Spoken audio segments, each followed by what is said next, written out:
आजकल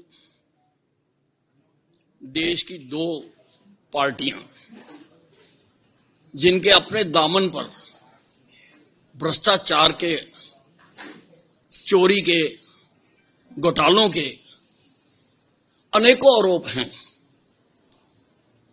वो वोट चोरी का मुद्दा बनाकर यात्राएं निकाल रहे हैं। ये तो ऐसे ही हो गया कि चोर मचाए शोर। देश आजाद हुआ था 1947 में, कांग्रेस ने सत्ता संभाली थी।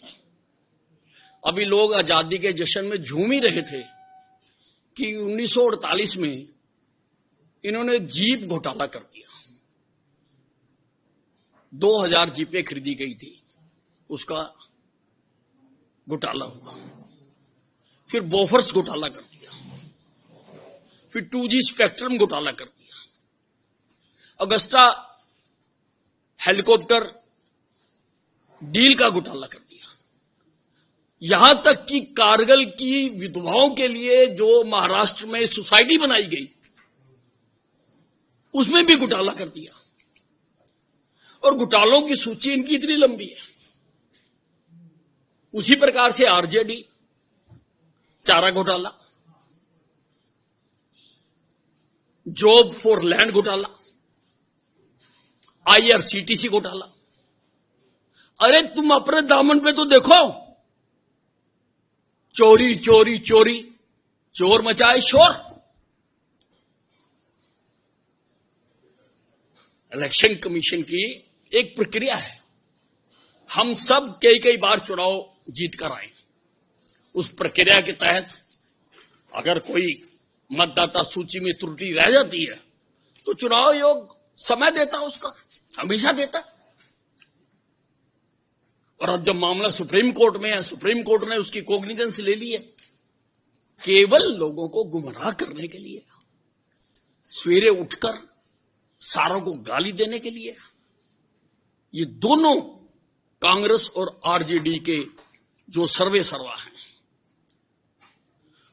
जिनके दामन पर इतने दाग हैं भ्रष्टाचार के कि हिंदुस्तान की डेमोक्रेसी भी उनके सामने शर्माती है। उनको ये चीज बहुत महंगी पड़ेगी। बिहार प्रदेश जिसने जहां से सारे विश्व को ज्ञान दिया गया, वहां के लोग बहुत ज्ञाता हैं।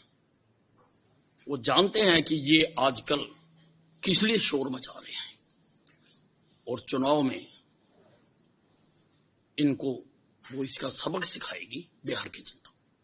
तो सर 4 दिन विधानसभा का सेशन चला है, अंदर भी बाहर भी विपक्ष लगातार लॉ एंड ऑर्डर की सिचुएशन को लेकर आपकी सरकार पे सवाल उठा रहा है। लेकिन मैं समझता हूं कि विधानसभा में पूरी चर्चा होने के बाद मुख्यमंत्री जी ने उसका आंकड़ों सहित जवाब दे दिया, और विपक्ष उसको सहन नहीं कर सका और वो मैदान छोड़कर भाग गए।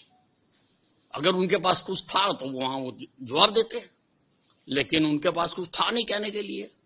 और सब चीजों का, हर चीज का, कब कब कौन कौन सा क्राइम हुआ, कब कब किस राज्य में कितने आंकड़े थे, कितने रेप थे, कितने मर्डर थे, उन सारों का तुलनात्मक कल सारा सदन में बताया गया है। और विपक्ष का काम है अपनी आवाज को उठाना, लेकिन सरकार ने आंकड़ों सहित उनको जवाब दिया। पंजाब आम आदमी पार्टी के नेता और दिल्ली आम आदमी पार्टी के नेता लगातार सवाल उठा रहे हैं। सौरभ भारद्वाज उनके नेता हैं, उन पर ईडी की रेड हुई है और वो कह रहे हैं कि भाजपा ये सब बदले की भावना से करवा रही है। देखिए, ये जो पार्टियां हैं, चाहे आप पार्टी है, चाहे कांग्रेस पार्टी है, इनका एजेंडा है। इन्होंने बैठ के तय कर रखा है कि देश की जितनी भी प्रजातांत्रिक संस्थाएं हैं, जो ऑटोनोमस संस्थाएं हैं, उनको डैमेज करना है। फिर चाहे वो CBI हो, चाहे ईडी हो, चाहे चुनाव आयोग हो, या कोई और जो भी ऐसी प्रजातंत्र को बनाए रखने के लिए जो संस्थाएं हैं, क्योंकि इन्होंने हमेशा तानाशाही की है।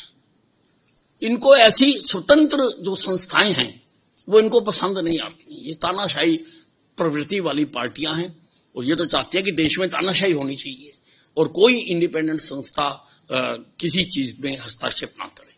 कई राज्यों में भारी बाढ़ है और पहाड़ दरक रहे हैं, उस पर कल आपने विधानसभा में इशू उठाया भी, तो भारी नुकसान हो रहा है, क्या आप उसको कहें?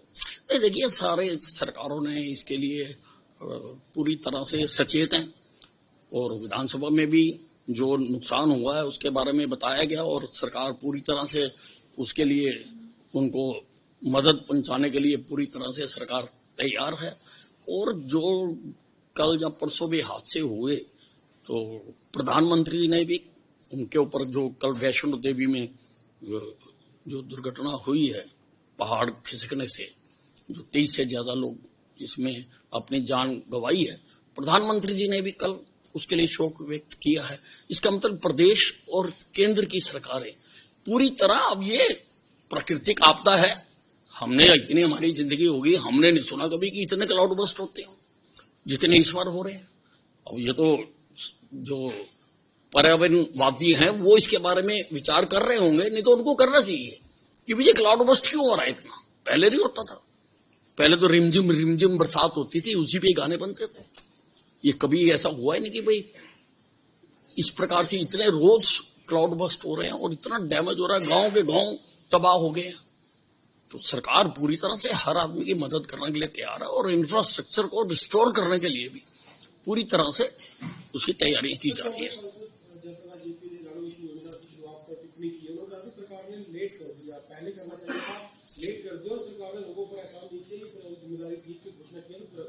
तुम भी तो 50 साल राज करके चले गए, तब जरूरत नहीं थी इस योजना की। तुमने क्या किया? हमने तो किए तो है ना। इनसे अच्छे काम बर्दाश्त ही नहीं होते क्योंकि इनको दूसरे कामों की आदत है। एक आरोप लगा है कि बीपीएल जो परिवार के जो नाम काटे जा रहे हैं, 10 महीने में 10,44,000 के करीब जो है बीपीएल जो है काटे गए हैं। उनका एक बड़ा आरोप है कि चुनाव से पहले जोड़ दिए गए और वोट लेने के बाद अब काट दिए। देखिए, अब मुझे तो ये मालूम नहीं है कि ये दीपेंद्र हुड्डा जी या भूपिंदर हुड्डा जी, ये इनकी कौन सी एजेंसियां हैं, कौन इनको खबरें देते हैं, कहां से ये खबरें लाते हैं, कहां से आंकड़े लाते हैं। तो अब ये तो देख के ही पता लगेगा कि कब बने थे वो और कब कटे हैं और क्यों कटे हैं। लोगों के कब बने थे, कब कटे थे, और जब तक इंडिविजुअल केसेस ना देख लें उसके ऊपर टिप्पणी करना ठीक नहीं है।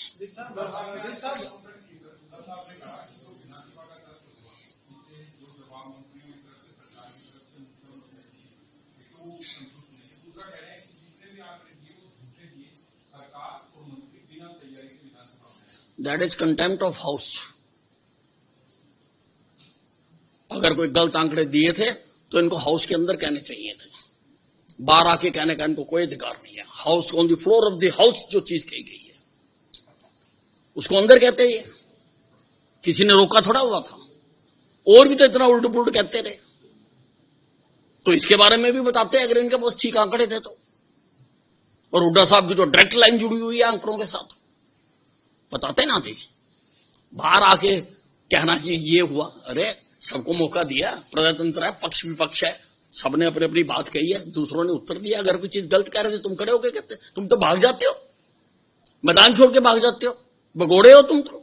देखिए, ये तो बिल्कुल जो सभ्यता के अनुकूल बात कही गई है, क्योंकि हमें उन्हीं का महिमा मंडित करना चाहिए जिनको आगे लोग अपनाएं। अगर हम बदमाशों का करते हैं, गैंगस्टरों का करते हैं, तो उससे लोग प्रभावित होते हैं। हमें उच्च चरित्र वाले लोगों का ही इस देश में हमेशा गुणगान हुआ है। और हम सारे हमारा अपनी संस्कृति शास्त्र उठाकर देख लें कि उन्हीं की ही बात की जाती है जो अच्छे काम करते हैं। बुरे काम करने वालों का कभी इस देश में महिमा मंडन नहीं हो सकता।